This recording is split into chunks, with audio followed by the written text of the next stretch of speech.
9 طرح کی ذہانتیں۔ دنیا میں پہلی بار 1980 میں ہاورڈ گارڈنر نے یہ کہا کہ ذہانت ایک طرح کی نہیں ہوتی بلکہ یہ کئی طرح کی ہوتی ہے۔ اس سے پہلے دنیا سمجھتی تھی کہ آئی کیو ہی سب کچھ ہے۔ لوگ یہ سمجھتے تھے کہ صحیح حساب کتاب، چیزوں کو یاد رکھنا، حافظہ اور یادداشت کا بہترین ہونا ہی ذہانت ہے۔ گارڈنر نے پہلی بار کہا کہ ذہانتیں 9 طرح کی ہوتی ہیں۔ اس نے اس نظریے کو ملٹیپل انٹیلیجنس یعنی کثیر جہتی ذہانت کا نظریہ کہا۔ اس نے یہ نظریہ پیش کرنے کے لیے ان بچوں پر تحقیق کی جو ذہنی طور پر ایب نارمل تھے۔ اس نے بہت غور کیا تو اسے پتہ لگا کہ ایب نارمل بچے بھی بلا کے ذہین ہوتے ہیں۔ مثال کے طور پر اس نے کچھ بچوں کو دیکھا کہ وہ بہت اچھا گانا گاتے ہیں، کچھ بچے کسی اسپورٹس میں بہت اچھا پرفارم کرتے ہیں، کچھ ڈانس بہت اچھا کرتے ہیں، کچھ بات چیت بہت اچھی طرح کرتے ہیں۔ اس نے کہا کہ انسان کے اندر یہ 9 طرح کی ذہانتیں مل کر فیصلہ کرتی ہیں کہ انسان کتنا ذہین ہے۔ یہ ذہانتیں ہر انسان میں مختلف ہوتی ہیں جس کی وجہ سے اس کی شخصیت اور اس کے مستقبل کا اندازہ ہوتا ہے۔ ذہانت کوئی چھونے والی شے نہیں ہے، یہ نظر نہیں آتی لیکن محسوس ہوتی ہے۔ اگر کوئی شخص اپنے گانے کی صلاحیت کو دیکھنا چاہے تو اس کو گانا گانا پڑے گا۔ کچھ ایسا نہیں ہوگا کہ اندر کوئی آلہ لگ جائے یا کوئی ایسا اوزار لگ جائے جس کی وجہ سے وہ گانا گا لے۔ در حقیقت اس کے اندر کی وہ صلاحیت ہوتی ہے جس کی وجہ سے وہ گانا گاتا ہے۔ آپ کی ذہانتوں کی درجہ بندی۔ ہم جتنے کام کرتے ہیں ان میں وہ کام جو ہم بہتر انداز میں کرتے ہیں وہ ہمیں محسوس بھی ہوتا ہے کہ یہ قدرتی طور پر ہمارے اندر پائے جاتے ہیں۔ یہ اللہ تعالیٰ کی طرف سے تحفہ ہوتا ہے اور یہ ہماری ذہانتیں ہوتی ہیں۔ ہر شخص کی ذہانت مختلف ہوتی ہے، اس وجہ سے وہ مختلف انداز میں کام کرتا ہے۔ ہم کبھی بھی یہ نہیں کہہ سکتے کہ کسی شخص میں اگر ایک ذہانت ہے تو باقی نہیں ہے۔ بنیادی ذہانت ایک ہوتی ہے، البتہ اس ذہانت کے ساتھ اور بھی ذہانتیں ہوتی ہیں جنہیں 1، 2، 3 اور اسی طرح نمبر وار ترتیب دیا جا سکتا ہے۔ پہلی ذہانت سے دوسری تھوڑی کم ہوتی ہے، پھر تیسری تھوڑی کم ہوتی ہے، پھر چوتھی اور سب سے کمزور ذہانت 8ویں نمبر پر ہوتی ہے۔ پہلے نمبر کی ذہانت کو بادشاہی یا کنگ ذہانت کہا جاتا ہے۔ اگر کوئی شخص بہت اچھی بات چیت کر سکتا ہو تو یہ اس کی بادشاہی ذہانت کہلائے گی، لیکن اگر گانا گانے کی باری آئے تو وہ باتھ روم سنگر ہو، وہ گانا گا ہی نہ سکے تو اس کا مطلب ہے کہ یہ اس کی 8ویں نمبر کی ذہانت ہے۔ بعض لوگ بہت اچھے مینیجر ہوتے ہیں، وہ چیزوں کو بہت اچھی طرح مینیج کرتے ہیں، وہ تقریبات کو، گھروں کی چیزوں کو، گھروں کے کاموں کو بہت اچھی طرح مینیج کرتے ہیں، لیکن ان کے ساتھ 9ویں نمبر پر کہیں جا کر دیکھتے ہیں تو ان کے اندر بولنے کی صلاحیت بہت کم پائی جاتی ہے۔ اس سے پتہ چلا کہ ان کی بہترین ذہانت مینجمنٹ کرنا ہے، لیکن ان کے اندر چونکہ بولنے کی صلاحیت زیادہ اچھی نہیں تھی اس لیے ان کی 8ویں نمبر کی ذہانت کمزور کہلائے گی۔ قدرت کا متوازن نظام۔ کوئی بھی شخص مضبوط اور کمزور ذہانت کا مرکب ہوتا ہے۔ قدرت نے ایک تناسب کے ساتھ ہم میں یہ ذہانتیں رکھی ہیں کیونکہ قدرت کو نظام چلانا ہے۔ اگر ساری دنیا کے پاس صرف بولنے کی ذہانت و صلاحیت ہی آ جائے تو پھر کوئی سننے والا نہیں ہوگا۔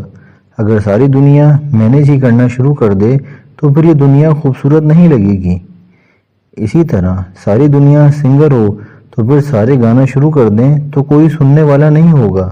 یہ ساری ذہانتیں دنیا کے حسن کو 4 چاند لگاتی ہیں اور انہی سے دنیا کا نظام بھی چلتا ہے۔ انہی ذہانتوں کی وجہ سے ہمارا ایک دوسرے کے ساتھ رابطہ ہوتا ہے۔ ممکن ہے ہم میں ایک ذہانت ہو وہ دوسرے کے کام آئے، اسی طرح ایک ذہانت کی کمی ہو دوسرے فرد کی ذہانت اس کمی کو پورا کر دے گی۔ قدرت نے ہمیں ایک دوسرے کے ساتھ جوڑنا ہوتا ہے، اس وجہ سے اس ذہانت کی ترتیب ہر ایک میں مختلف ہوتی ہے۔ 9 طرح کی ذہانتیں یہ ہیں۔ 1. فطرت شناس۔ بعض لوگ کا فطری چیزوں کے ساتھ بہت گہرا لگاؤ ہوتا ہے، ان کو جانوروں کا سیر و سیاحت کا، قدرتی چیزیں دیکھنے کا بہت شوق ہوتا ہے۔ ان کا فطرت کے ساتھ بالکل ایسا ہی تعلق ہوتا ہے جیسے اپنے رشتہ داروں سے ہوتا ہے۔ یہ لوگ فطرت کے ساتھ اسمارٹ ہوتے ہیں۔ یہ لوگ جنگلوں میں سیر کرتے ہیں، بادلوں کو دیکھتے مست ہوتے نظر آتے ہیں۔ یہ لوگ قدرت کو سمجھنے اور اس کو معنی دینے میں بڑے ماہر ہوتے ہیں۔ اس نظریے کے مطابق یہ لوگ فطرت شناس ہوتے ہیں، یعنی natural smart, naturalist intelligence. 2. Music smart. بعض لوگ بہت اچھا گانا گا لیتے ہیں، اس کے ساتھ ساتھ وہ موسیقی کو اچھی طرح سمجھتے ہیں۔ یہ لوگ اچھے اور برا گانے والے کی تمیز بہت خوب کر لیتے ہیں۔ بہت سے لوگ ایسے ہوتے ہیں جو کسی کی آواز سن کر اندازہ لگا لیتے ہیں کہ یہ کس کیفیت میں ہے یا یہ کیا سوچ رہا ہے۔ بعض ردم دریافت کر لیتے ہیں۔ وہ ہوا کی آواز اور پتوں کی آواز سے بھی ردم بنا لیتے ہیں۔ اس طرح کے لوگ بہت اچھے موسیقار ہوتے ہیں۔ یہ لوگ بہت اچھی دھنیں ترتیب دیتے ہیں۔ یہ بہت اچھے طریقے سے موسیقی کے ذریعے اپنے جذبات کا اظہار کرتے ہیں۔ کثیر جہتی ذہانت کے نظریے کے مطابق انہیں میوزیکل انٹیلیجنس کہتے ہیں۔ 3. منطق اور حساب کے ذہین۔ اس ذہانت میں حساب کتاب، تجزیہ کرنا، یہ پتہ لگانا کہ کوئی چیز کہاں تک جا سکتی ہے کی مہارت آتی ہے۔ کئی لوگ کو زبانی ٹیلی فون نمبر یاد ہوتے ہیں، انہیں گاڑیوں کے نمبر یاد ہوتے ہیں، انہیں بے شمار اعداد و شمار یاد ہوتے ہیں۔ ایسے فرد کے اندر منطق کی ذہانت ہوتی ہے۔ اس ذہانت کے لوگ بہت اچھے ریاضی دان اور سائنسدان ثابت ہوتے ہیں۔ اسے لاجیکل میتھمیٹیکل انٹیلیجنس کہتے ہیں۔ 4. خود شناس۔ اس ذہانت کا مطلب ہے ہم جس جگہ پر رہ رہے ہیں، کس طرح سے رہ رہے ہیں، اپنی موجودگی کو کیسے سمجھتے ہیں، خود سے کتنے شناسا ہیں، خود کو کتنا سمجھتے ہیں، اپنے مقام اور مرتبے اور اپنی ذات کو کس طرح سے لیتے ہیں۔ جن لوگوں میں یہ ذہانت ہوتی ہے وہ بہت زیادہ ترقی کرتے ہیں، وہ اپنی ذات کو بڑا بہتر سمجھتے ہیں۔ ایسے لوگوں کو ہائی جیک کرنا بہت مشکل ہوتا ہے۔ یہ کسی کی باتوں میں نہیں آتے، یہ بہت جلد کسی سے متاثر نہیں ہوتے، کیونکہ ان کو پتہ ہوتا ہے کہ وہ اصل میں کیا ہیں اور ان کی ذات کیا ہے۔ اس ذہانت کو انٹرا پرسنل انٹیلیجنس کہتے ہیں۔ 5. سماجی ذہانت۔ اس کا مطلب یہ ہے کہ ہم دوسروں کے ساتھ کتنے بہتر تعلق رکھتے ہیں، ہماری دوسروں کے ساتھ بات چیت کیسی ہے، ہمارا دوسروں کے ساتھ تعلق کیسا ہے، دوسروں کو کیسے عزت دیتے ہیں، دوسروں کو کیسے لے کر چلتے ہیں، دوسروں کے ساتھ کیسے رہتے ہیں۔ اس ذہانت کے حامل لوگ اچھے استاد، سوشل ورکر، اداکار اور سیاستدان ثابت ہو سکتے ہیں۔ یہ ذہانت دوسروں کی رہنمائی اور موٹیویشن پر بڑی معاون ہے۔ اسے انگریزی میں انٹرپرسنل انٹیلیجنس کہتے ہیں۔ 6. محسوس کرنے کی ذہانت۔ بعض لوگ چیزوں کے بارے میں اندازے بہت درست لگاتے ہیں اور بہت جلد محسوس کر لیتے ہیں۔ ایسے لوگ کی زبان پر جیسے ہی کوئی کھانے والی چیز آئے فوری اس کا ذائقہ بھانپ لیتے ہیں۔ انہیں پتہ لگ جاتا ہے کہ یہ شے ذائقے دار ہے یا نہیں۔ دنیا کے کسی کونے سے کسی انٹرنیشنل فاسٹ فوڈ کا پروڈکٹ استعمال کریں، اس کا ذائقہ ایک سا محسوس ہوگا۔ اس کی وجہ یہ ہے کہ یہ کاروباری لوگ محسوس کرنے والے کو بہت زیادہ پیسہ دیتے ہیں تاکہ وہ ساری دنیا میں ایک سا ذائقہ برقرار رکھیں۔ ایسے لوگ تجزیہ بہت اچھا کرتے ہیں۔ اس ذہانت کا انگریزی نام بوڈیلی کائنستھیٹک انٹیلیجنس ہے۔ 7. زبان۔ اس ذہانت کا تعلق زبان سیکھنے اور سمجھنے، لنگوسٹک انٹیلیجنس سے ہے۔ بعض لوگ ایک سے زیادہ زبانیں سیکھنے کے ماہر ہوتے ہیں، جبکہ بعض لوگ ساری زندگی اپنی مادری زبان سے ہی باہر نہیں نکل پاتے۔ جو لوگ اپنی زبان کے علاوہ دوسری زبانوں کو بھی سیکھتے ہیں، ان میں دوسری زبان سیکھنے کی صلاحیت پائی جاتی ہے۔ ایسے لوگ بہت اچھے مترجم، ٹرانسلیٹر اور مبلغ، کمیونیکیٹر ثابت ہوتے ہیں۔ وہ ایک زبان کو دوسری زبان میں منتقل کر لیتے ہیں۔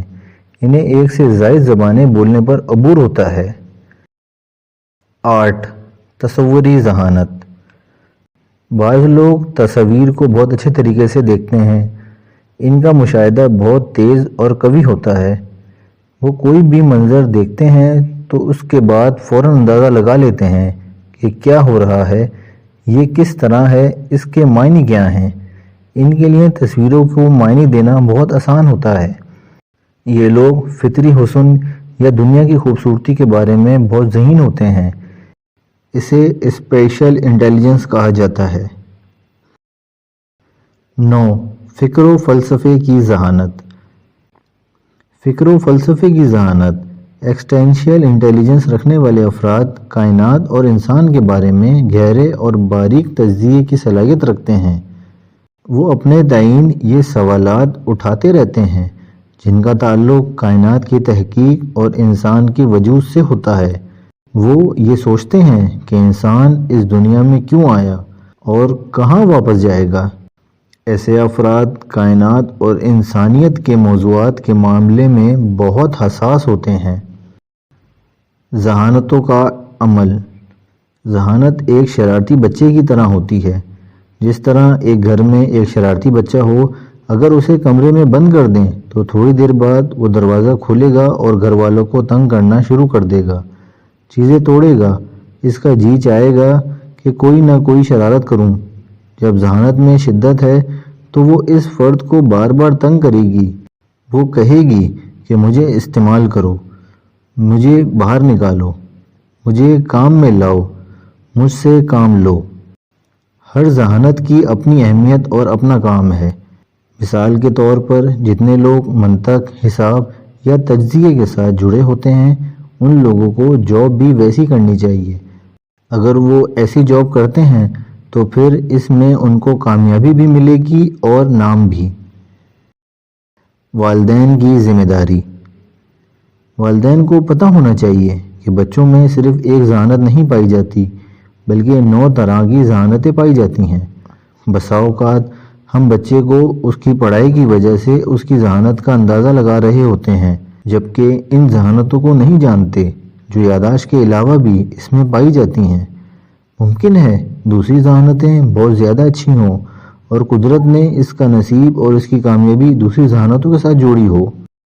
ہم لوگ اپنے مستقبل کے لیے نجومیوں اور عالموں کے پاس جاتے ہیں، لیکن ان کے پاس جانے سے کہیں زیادہ بہتر ہے کہ ہاورڈ گارنر کی تحقیق پڑھی اور سمجھی جائے۔ علم میں اتنی طاقت ہے کہ علم جہالت کو ختم کر دیتا ہے۔ اگر ہم یہ تحقیق پڑھتے ہیں تو پھر ہمیں اپنا مستقبل بھی اچھا لگے گا، کیونکہ ہمیں اپنی صلاحیت کا پتہ ہوگا۔ اس کی وجہ یہ ہے کہ میرا مستقبل ہماری صلاحیت کے ساتھ جڑا ہے، جبکہ صلاحیت کا تعلق ہماری فطری ذہانت کے ساتھ ہے۔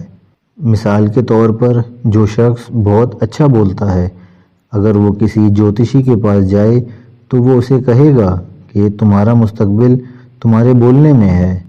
اگر ہم 9 ذہانتوں کے متعلق اپنا علم بڑھا لیتے ہیں تو پھر اپنی ذات کی آشنائی، دوسروں کو سمجھنا، دوسروں کو کام پر لگانا، ان سے درست امید لگانا، ٹیم بنانا، لیڈر کے طور پر کام کرنا بہت آسان ہو جائے گا۔